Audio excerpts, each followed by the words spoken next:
read anything from the Zohar, it's really, really short. So if you saw it. So I decided to do a little bit from the actual portion in the Bible. So verse 2 starts with, Moses spoke to the heads, of the tribes of the children of Israel, saying, this is the thing that Hashem has commanded. If a man takes a vow to Hashem or swears an oath to establish a prohibition upon himself, he shall not desecrate his word. According to whatever comes from his mouth shall he do. So that's the first verse of the portion. So what are we talking about? Basically, in this week's portion, Moses talks to the heads of the tribes, and he speaks to them about vows.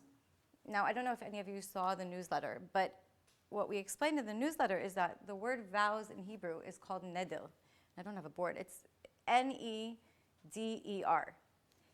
And the Bible discusses that making vows is very dangerous because once you vow something, it's already happened.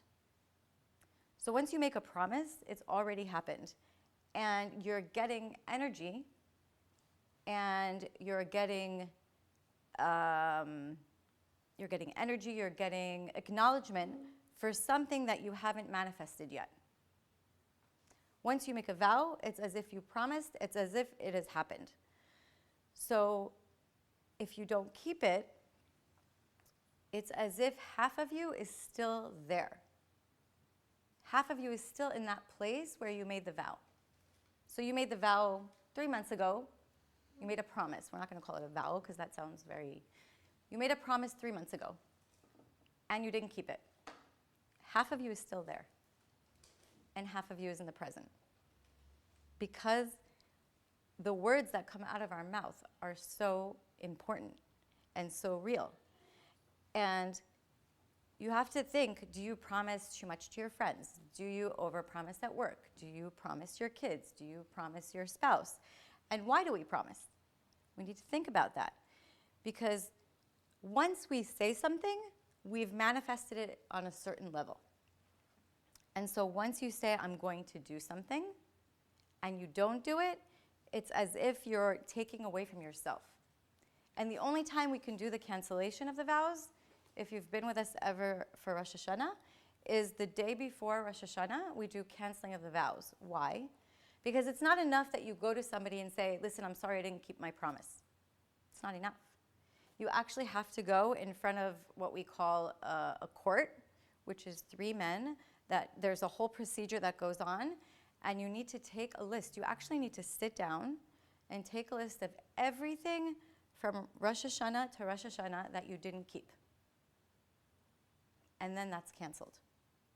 But that doesn't mean you can do it next year again. You know, it's not like confession. You go to a booth and that's it, it's done. It's very, very, very serious. So, because the mouth, if you think about it, once we say something, what does the mouth represent? The mouth represents malchut. What is malchut? Everything that's manifested in our life. Everything that's manifested in our life comes through our mouth. Once you say something, it's happened. And if you don't act upon it, then you're taking away energy from the other person, and you're sort of slicing yourself into pieces. And we take it really lightly. Oh, yes, I'll do this. Oh, yes, I'll call this person. Oh, yes, we don't even think about it. And most of the time, we don't do it because we don't take our words seriously. We don't understand when we say we're going to do something. That's why it's better not to promise. Don't say anything. Better not to say anything than to say I'm going to do it when you know that you can't do it. Like I remember, I'm the best at it. I'm the best at promising and not keeping it. So I think when my middle son, who's a Virgo, was probably 3 or 4, I promised him to have a birthday party at Build-A-Bear. I never did it because it's like ridiculously, does everybody know what Build-A-Bear is? Okay, it's ridiculously expensive. It's like $50 for a stuffed bear. And if you take a whole class, it's $50 times. So I never did it. Many, many years later, he must have been 11 or 12. He's like, you promised me Build-A-Bear. I said to him, but you're 12. Do you want Build-A-Bear now? He's like, no, but you promised. And I thought about it. And I was like, it's not that kids, we promise things. especially to kids, and we think they're going to forget, and we think it's not a problem. But it's a problem for us. It's not a problem for them. It's a problem that the minute you say something and you don't keep it, you're creating a black hole.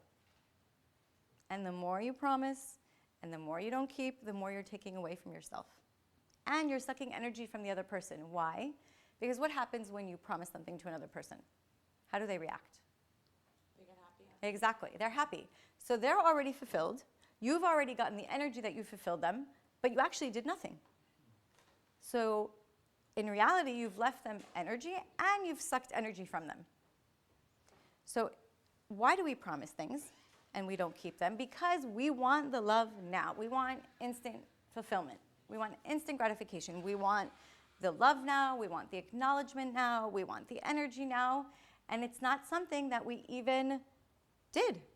We didn't do it yet, but we're going to promise. We're going to promise that we did it.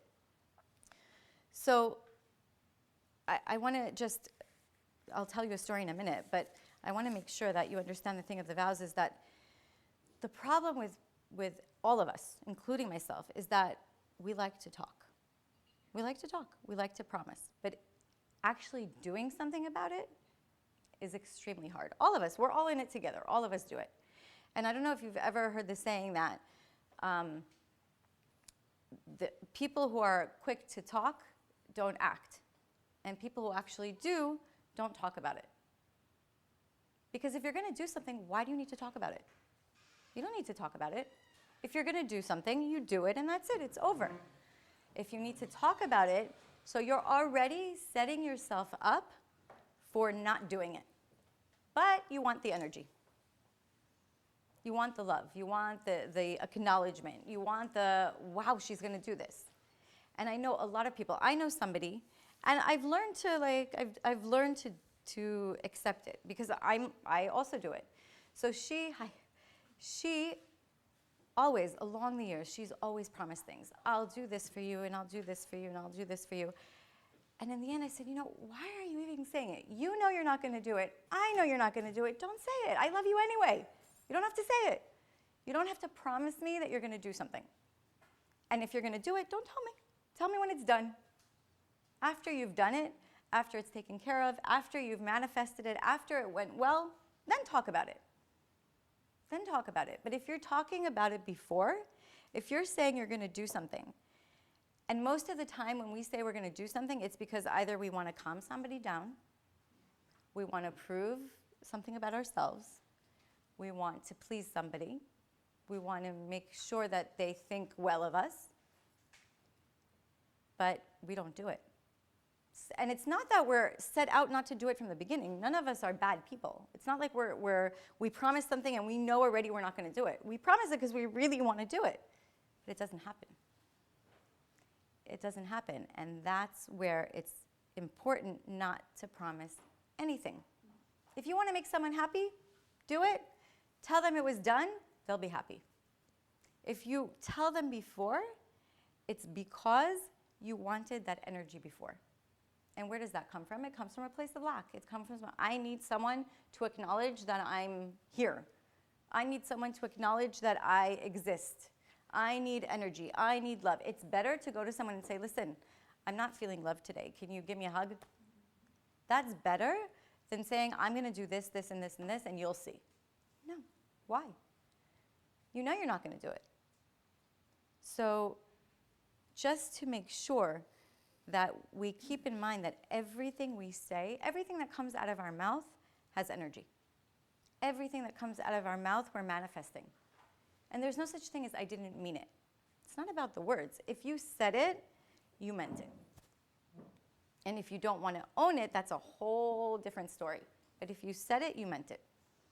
And that's why when you promise, when you make a vow, that's why it's so important. That's why it's neder, and that's why you can't just go to a person and say, I'm sorry. That's not enough to cancel the vows. And why Rosh Hashanah? Because Rosh Hashanah is the day that we're all judged. Rosh Hashanah is the day that we're actually fighting the angel of death. And we don't want to get to Rosh Hashanah empty. We don't want to get to Rosh Hashanah without energy. So that's why the day before, actually the morning before, we do the cancellation of the vows. Because we need to come and we need to be honest with ourselves. What did we promise and to who that we didn't keep? And to say, I promised this person and this person this. I promised this person and I didn't keep it. Better not to promise. Better not to promise. So I want to tell you a story that I found here. It's about a storekeeper. And a storekeeper who came from a small town to a big city in order to buy a lot of goods. This is from a long time ago. And he went into a wholesaler's store, which he used a lot, and he ordered the merchandise that he needed. And after the wholesaler gave him the bill, the storekeeper asked if he could pay afterwards because he didn't have the money and he couldn't do it right now, but as soon as he got it, he would do it. And the wholesaler said to him, listen, I can't do it. I can't give you the goods without the money. And he says, I checked my records and you keep doing it. You keep saying that you're gonna pay and you don't. And it's happened more than once. When something happens more than once, it's not a mistake. Think about it. Mistakes, it's fine. We all make mistakes. When we make the same mistake more than once, it's not a mistake. It's a pattern. And it's because we're comfortable. It says that, Rav Ashlag says that if no human being does something that he doesn't benefit from, including everything, including addiction, including drugs, including all the negative things we do that we know are bad for us, but we do them anyway. Why do we do them? Because it's more comfortable. Most of the time we do them because it's more comfortable to do that than to confront what we need to confront. Most of the time it's easier to keep on with the addiction than actually say I have a problem. So no human being does anything without getting something from it. And we have to think, because a lot of times it seems weird to us, but I can tell you, I promise things all the time. Why do I promise? Because I want to get the energy now. We're all human. All of us do it. Or I'm not going to have the chocolate cake. I need to lose 10 pounds. Right? Every day, every single day after the bite of the chocolate cake. But we enjoyed the chocolate cake. So if you enjoy the chocolate cake, eat the chocolate cake. Don't say, I'm not going to do it again, because you are. You're going to do it again. And own up to it.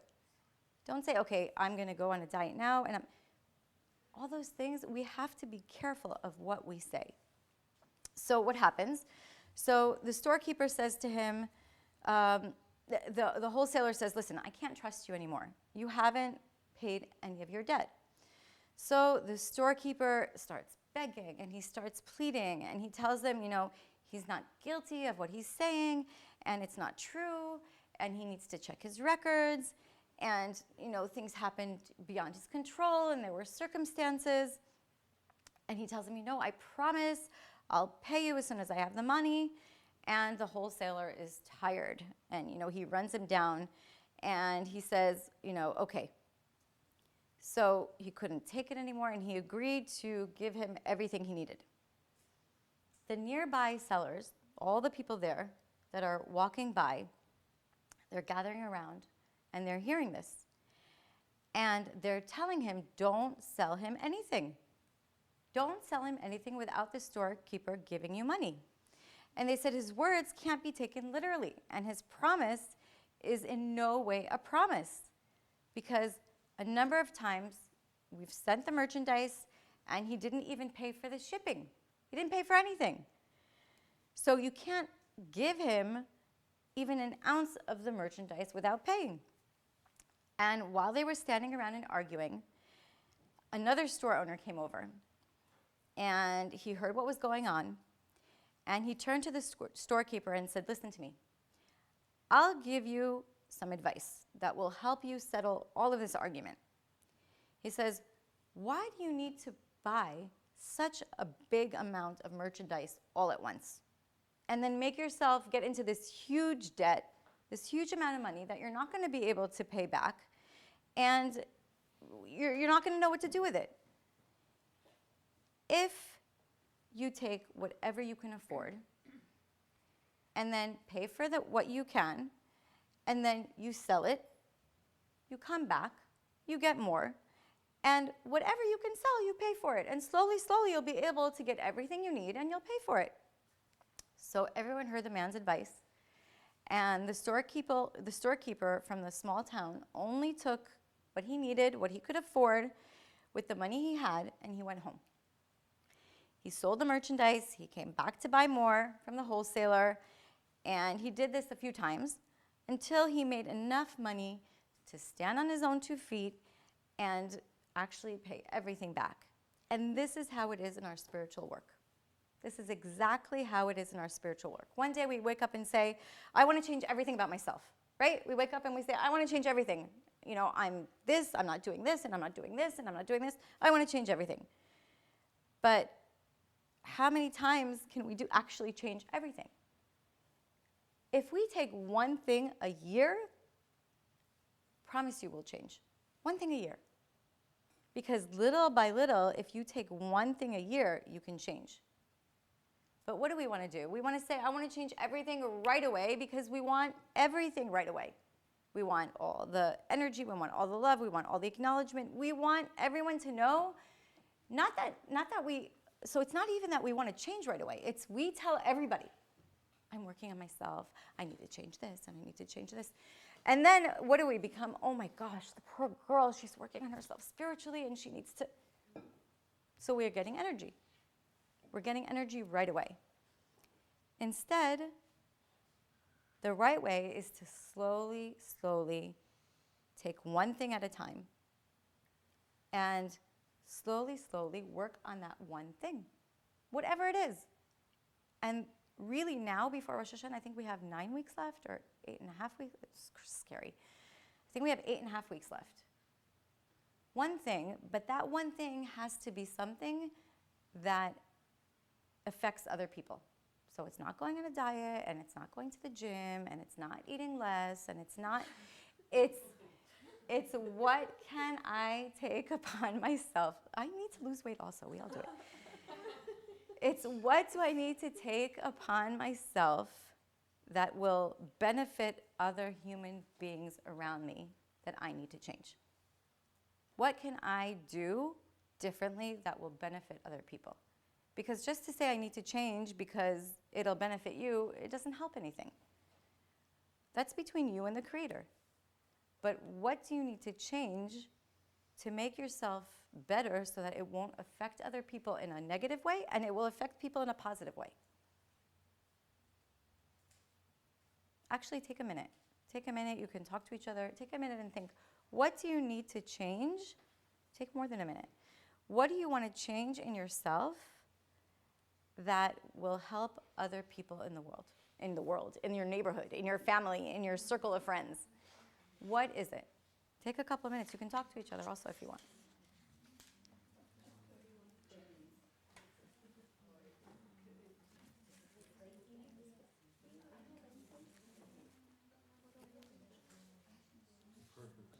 I already took my poll today. I asked 11 people. Good. Did you get something that repeated? 9 out of 11 Oh, were boy. the same. And it was the last thing I thought it would be. Okay. What was that? Yours was different. Really? It was on nice one. Sure, you didn't tell me. I asked you. Oh, I'll tell you. I saw this. Oh, no, I didn't ask her. Yeah. The one that I wanted to work on, I only got one answer. Well, we'll cut it out. Don't worry. You can say it. We won't leave it on camera. I promise.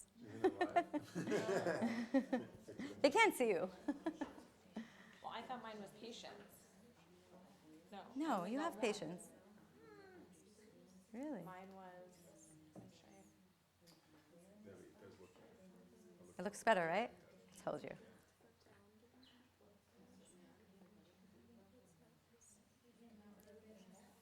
Okay, let's go back to the portion. Write it down for yourselves. Whatever it is that you think you need to change that can benefit other people. Okay, and so now we're going to go to verse 13 in the portion. And it says, Moses, Eleazar the Kohen, and all the leaders of the assembly went out to meet them outside the camp. Moses was angry with the commanders of the army. the officers of the thousands and the officers of the hundreds who came from the legion of the battle.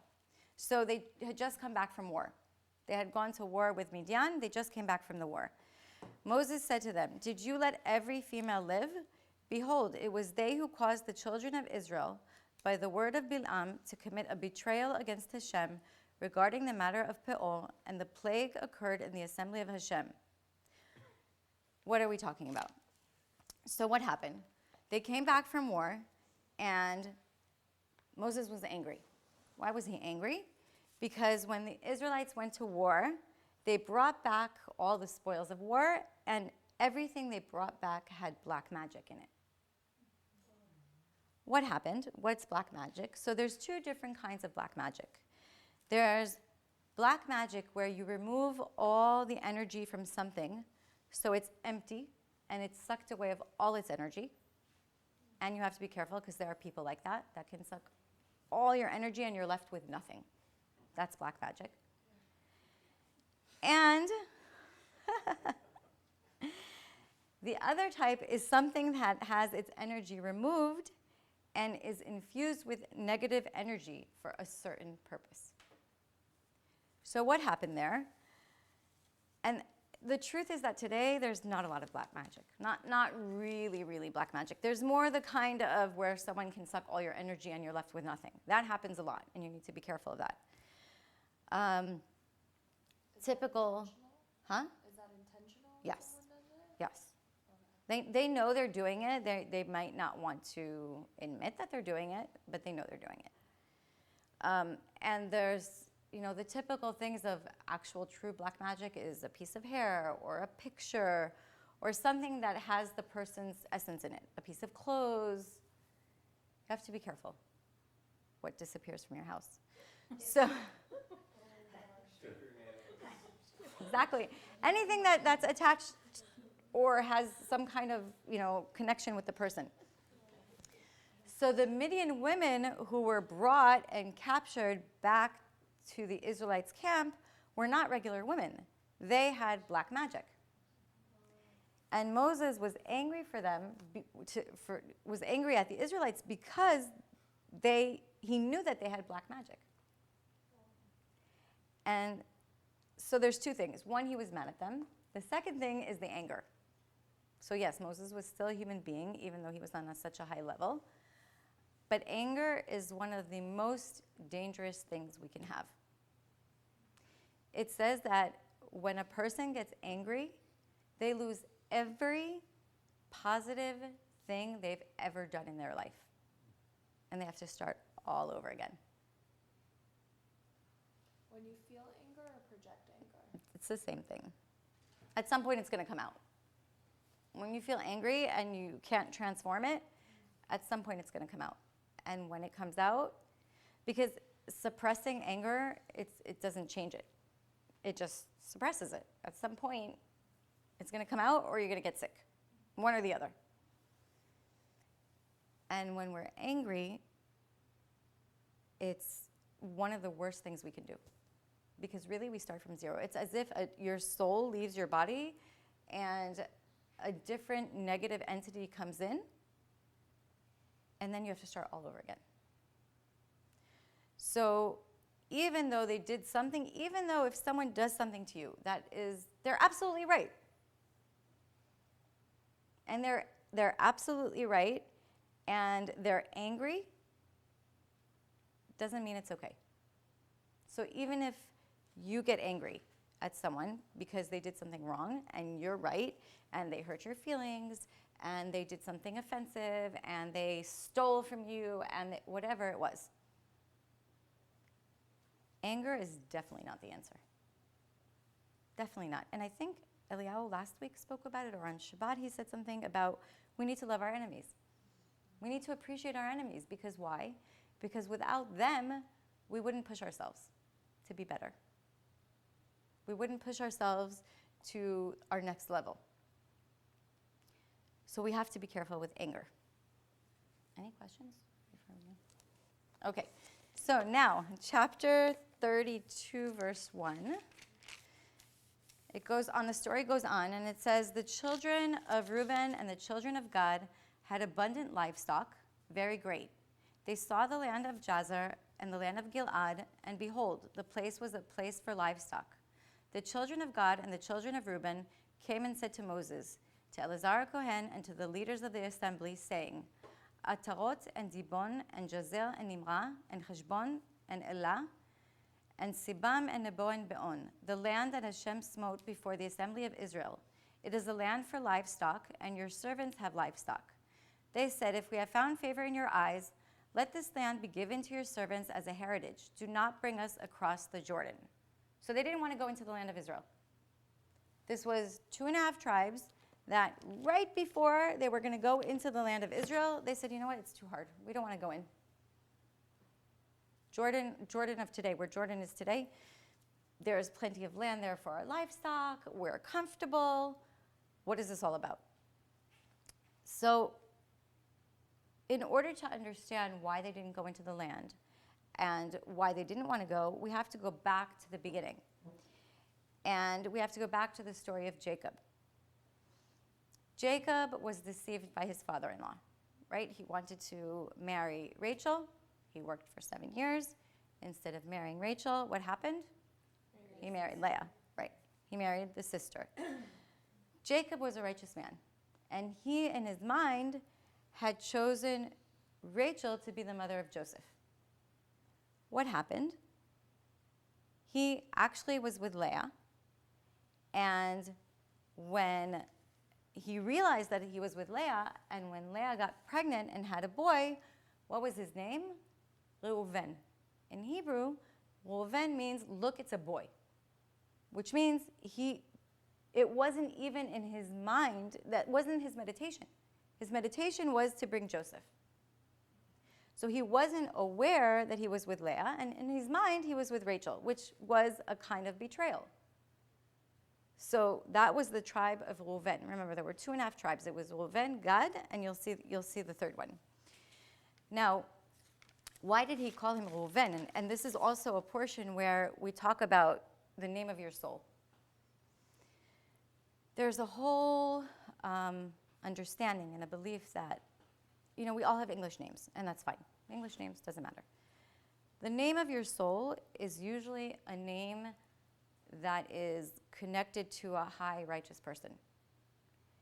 And it's very important, because if the name of your soul doesn't fit you, it can hurt you. It can make you stuck in relationships. It can make you stuck in abundance. It can make you stuck in health. Now, don't everybody want to change their name. That's like a cop-out. It's not going to, now I'm going to change my name and now everything's going to be fine. No, but if you really feel that you're not connected to your name, or you don't have a Hebrew name, you were never given a Hebrew name, or your parents named you after somebody, that's the worst. Why? Huh? That was my case. Because why? Because in respect to everybody's relatives, none of our relatives were righteous people. They all had problems. Yes? They all had problems, and if they're not alive, they all were sick, they all passed away. Once you give someone that name, you're giving them that energy. So if you're called on the name of your great-grandmother who passed away and she was sick from who knows what, you have that energy. And that's why we give names from the Bible, not because we're religious, but because these were chariots of energy. These were souls that we can't even imagine. Even if you read the stories and it sounds like nothing, these were chariots that you can't even imagine how high they were. And they did their jobs. They did whatever they did so that we wouldn't have to do it. And that's why Reuven, look, it's a boy. It's like, oh my gosh, where did this come from? It wasn't in his meditation. He didn't even think about it. So it was a betrayal, and that's why they couldn't go in. The second son, Gad, which means betrayed, came from one of the concubines, who there was a whole story where they switched in those times they had 4 wives. By the way, I just learned that the Yemenites still can marry 4 wives. I don't know how they do it, but they do it. So Where's this tribe located? if they can handle it, good luck. So he also didn't realize that he was with Zilpah, who was one of the concubines, and she got pregnant, and she had Gad, which means betrayal. which was the second tribe that couldn't get in. The half, there was a half a tribe. So the half a tribe, Joseph had a wife, Joseph, the son of Rachel, right, had a wife who was the daughter of Dinah. Who was Dinah? She came from Leah, so it was his half-sister, right? Interesting. That was his wife? Yes, that was his first wife. So Dinah was raped by Shechem. You can go back to the reading all of the stories. And she had a daughter, Osnat. Osnat was the wife of Joseph, and she was also his niece. Think about this. This was interesting, how they all became interesting. Okay. But because Osnat... That's weird. because Osnat was descendant from Jacob, she was half positive. And because she was also from Shechem, she was half negative. And the half negative was the half of the tribe that didn't want to go into Israel. And that's why it's 2.5 tribes that didn't want to go in.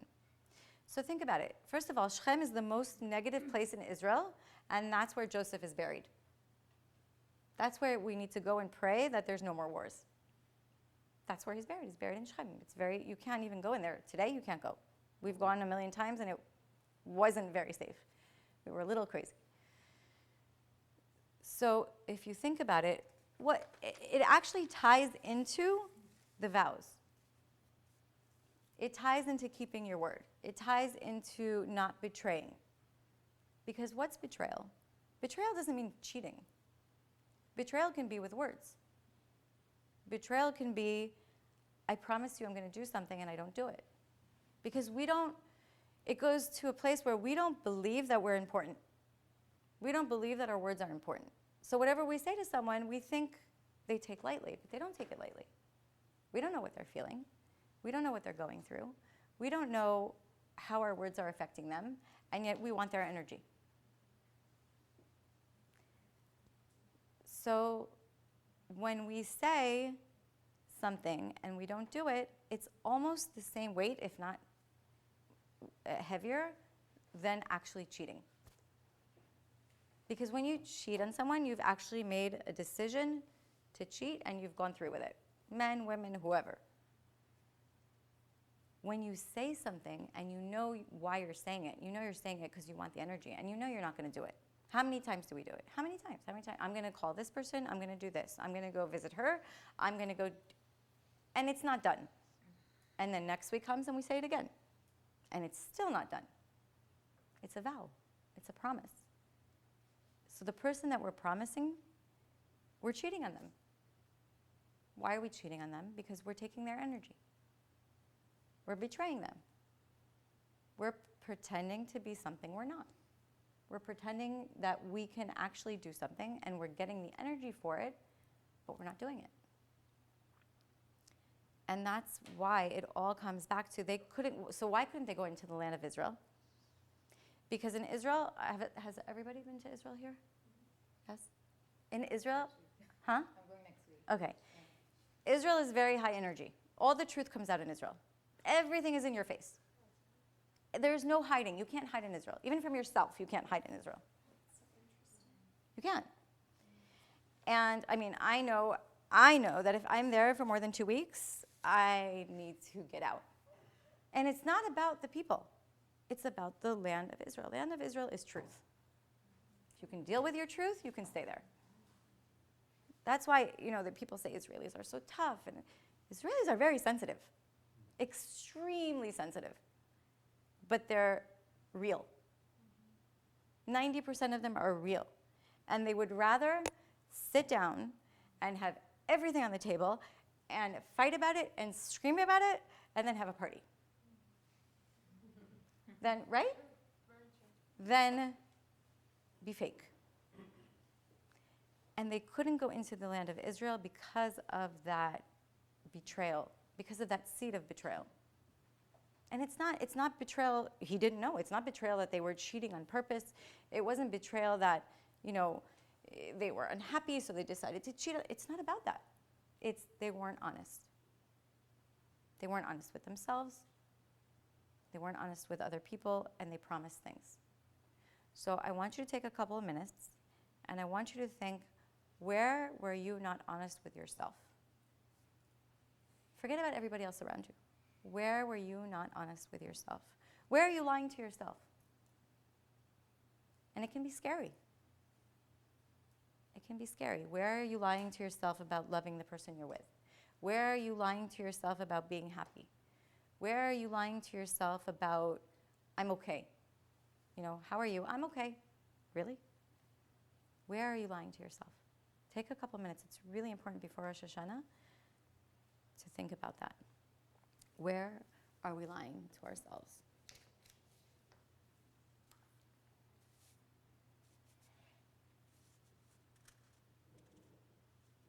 And if you can pick, are we at 2, 6, 8? Yeah, pretty much. If you can pick 1 or 2 people to share it with, we can take it off live stream for 1 second if you're worried about it, even though nobody can really hear you. Take 2 minutes, and people at home take 2 minutes at home. And where are you lying to yourself? Talk to somebody you know, you don't know. Maybe somebody you don't know is easier because then they'll never see you again. Where are you lying to yourself? A lot of places. I was looking at my list. Pretty much the list. Right? That you don't. I don't know what the list is, so yeah. I try to be as honest as possible To yourself. That's good. And the first place I ever felt so honest with myself, I felt like everything was stripped away from me. I went to Rome last year to Rabbi Bar Yochai's gravesite. It was the most spiritual thing I've ever done. I'm going again. But this time, I'm going by myself. And it was the most amazing place I've ever been because you really felt like you were, everything was, nothing was counted for you, you know what I mean? Just yourself. Yep. And I talked to one of the ladies at the time, Tamar, she was from there, and I've been contacting her for like the past year. It's nice. Good. Where is he buried? In Meron, in northern Israel. But I want you to work on this. Where are you lying to yourself?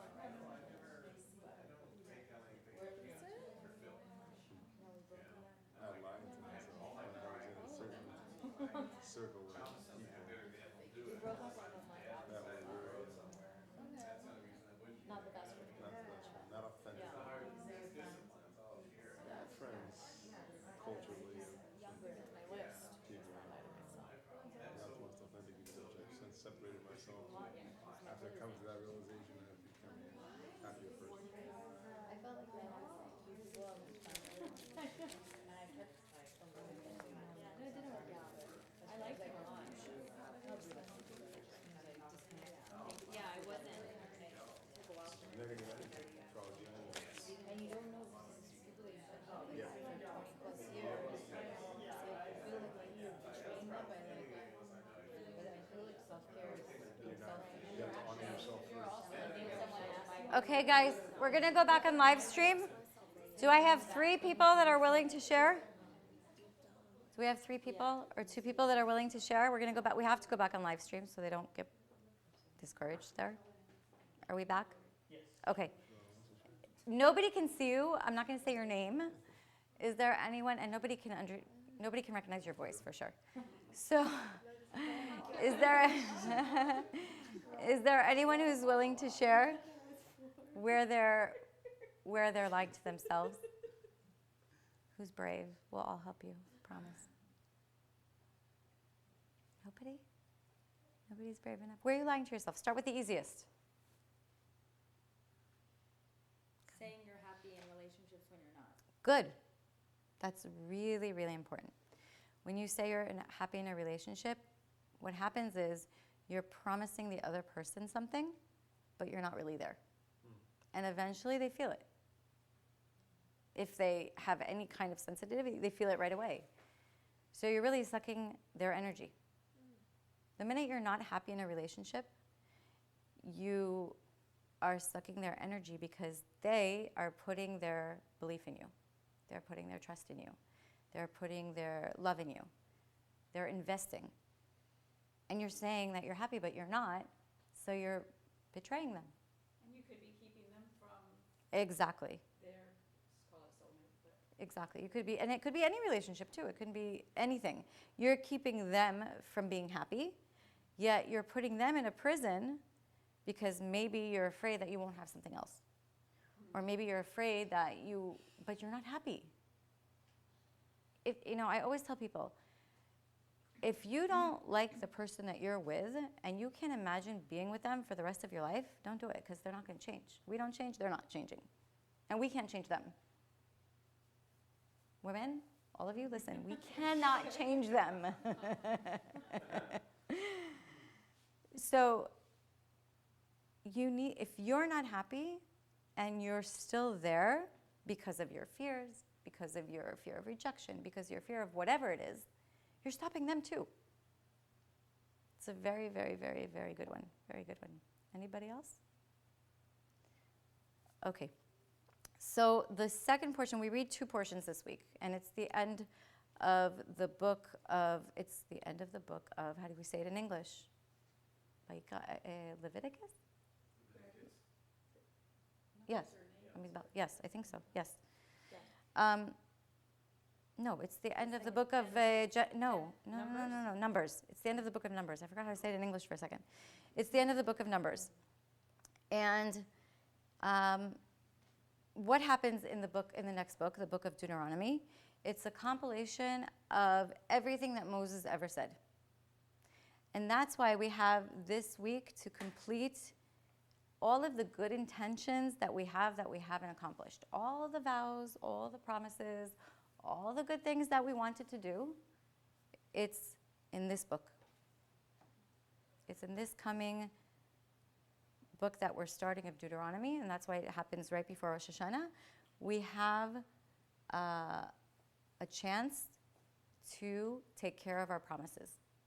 We have a chance to take care of our vows. We have a chance for a personal change. And we need to make a plan.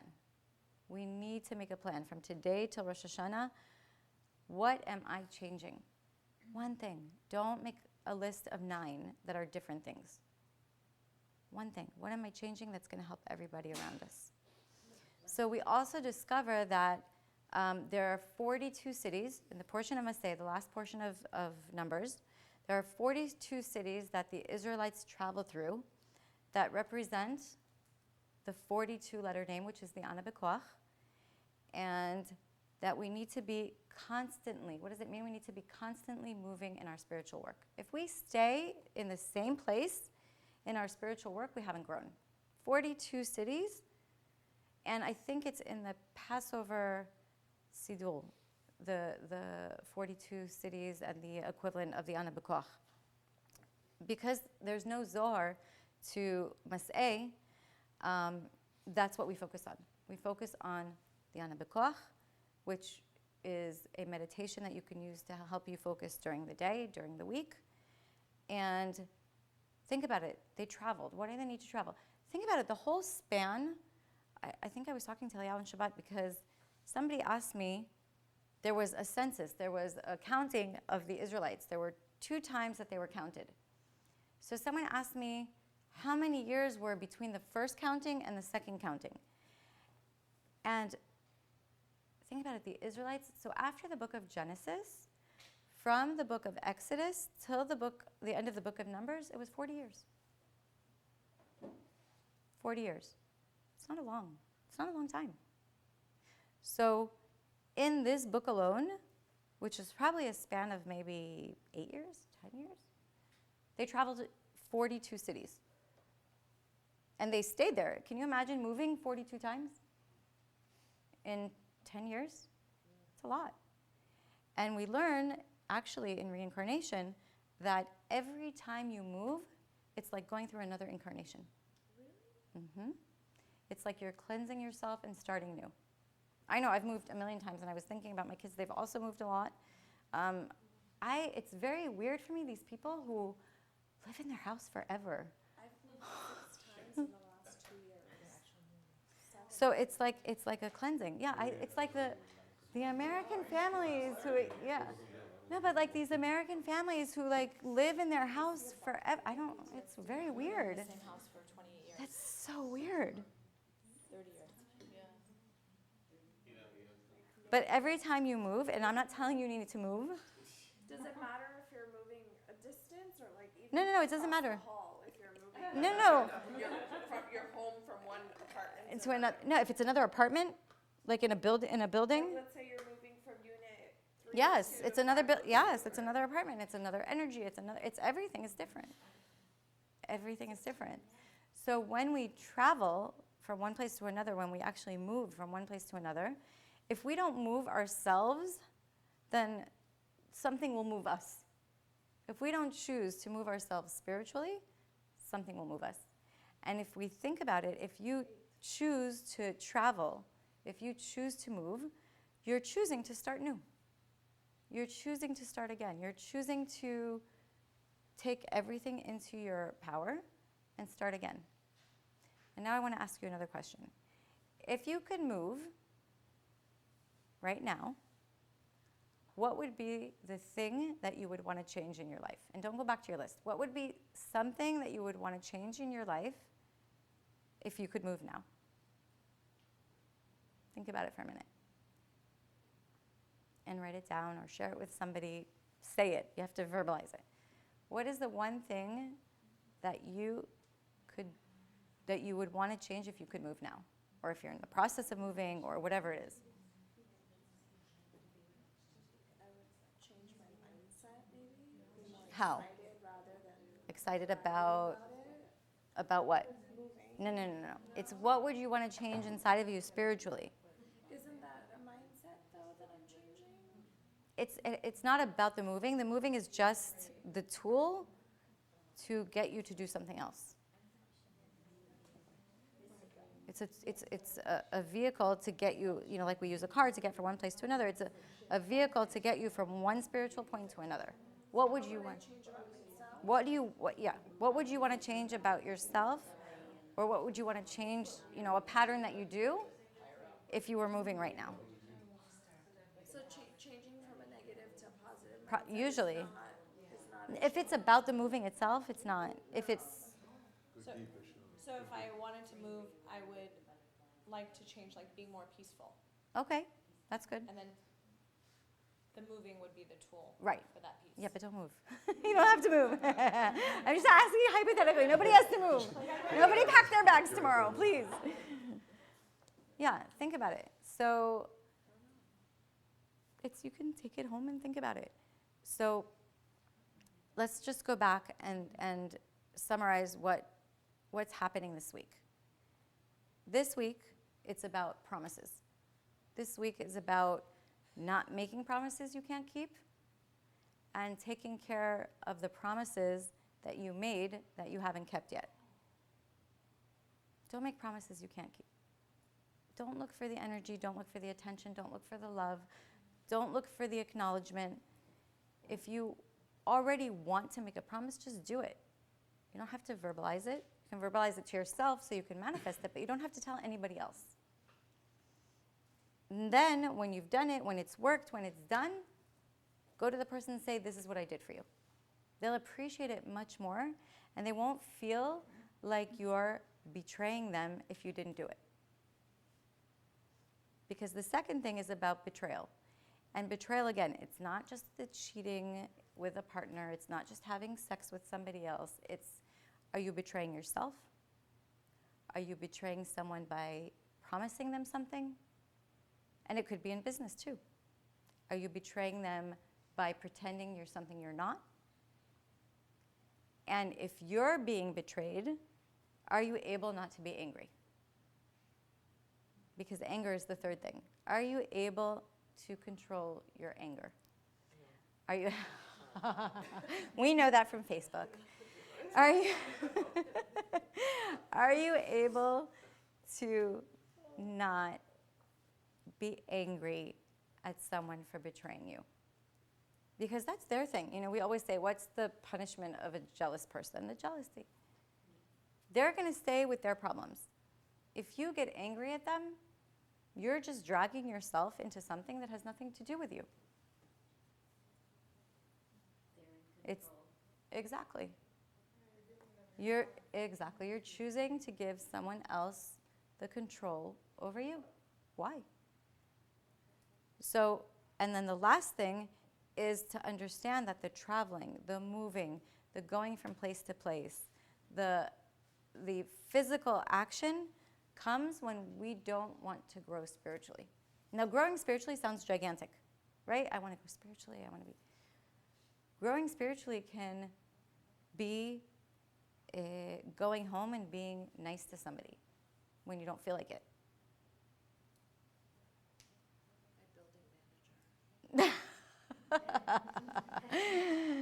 Growing spiritually means that one thing that you do all the time that you know you shouldn't be doing, that bothers people around you, stopping it, not doing it anymore. Just being able to control yourself, being able to control your thoughts, being able to control your actions, being able to say, you know what, I did it, I made a mistake, owning it. Not trying to defend yourself, not trying to get out of it, not trying to say, I meant to say this and this is how it came out and I'm a terrible communicator. No, own it. This is what I said, this is what I meant, and this is why. And it can sound terrible. You know, I'm in a relationship that I'm not happy with you, this is why I'm not happy with you. And you don't even have to say you're sorry, because at that point, sorry isn't going to do anything. But to at least take the responsibility of saying, I did it. And there's a difference between saying I did it to get out of it and to stop people from, criticizing you or getting their anger out at you or complaining or whatever it is, than saying I did it, taking the responsibility and giving the other person a good feeling. And that's the last part of the working on ourselves spiritually, the moving, the 42 cities, the 42 letters, the Ana B'Koach. And use the Ana B'Koach this week. It's a great tool. From place to place? No. Or can you just travel on plane? You don't have to physically go anywhere. If you can actually spiritually grow and move yourself, you don't have to go anywhere. You can stay in this chair and grow spiritually. You don't have to go anywhere. But the 42 cities represented the Ana B'Koach, represented the tool that you could use to help you grow. But nothing can be used as a crutch. Because I know so many people who use it as a crutch instead of as a spiritual tool. I didn't mean it. I'm working on myself spiritually. I, say the Ana B'Koach every day. I meditate. So, who did it help today? Who around me did it help change? Who around me did I make happy? And it's usually, sorry to tell you, starts with our family. Our family and our close friends, not the person down the street, because that's easy. Because the person down the street doesn't go to sleep with us in our house every night. But the person that goes to sleep with us in our house every night, be it our spouse, our brother, our sister, our parents, or whoever it is, those are the people that are in our face to help us grow. Those are the people that we take for granted, that we're complacent with, that we don't give energy to, that we betray all the time with promises. Right? We promise our kids, we promise our parents, we promise our spouses, we promise everybody. And we don't do it because we think it's okay, it's them. They'll accept it, they know who I am, right? So it doesn't matter. It matters for us. It matters for us because whatever comes out of our mouth is what we need to own. Whatever comes out of our mouth has weight, has value. If we have self-esteem issues, that's our problem. It's not their problem. We can't put our self-esteem issues or our not believing that what we say actually means something on them. Because it's a human being in front of you that you're promising something to. And you know what? It's not enough. I was reading that it's not, even if you made a promise to somebody who passed away, you still need to go there and ask to be released of the promise. Because it's still there. Yeah. You have to go there and ask to be released of the promise. Because just because they passed away doesn't mean that the energy isn't there. And now you can't do anything about it because the person passed away. But you can go and on the energy level, ask them to be released of the promise. Any questions? Take a minute and think about it. If not, we are done. We're good? Okay. Thank you, guys.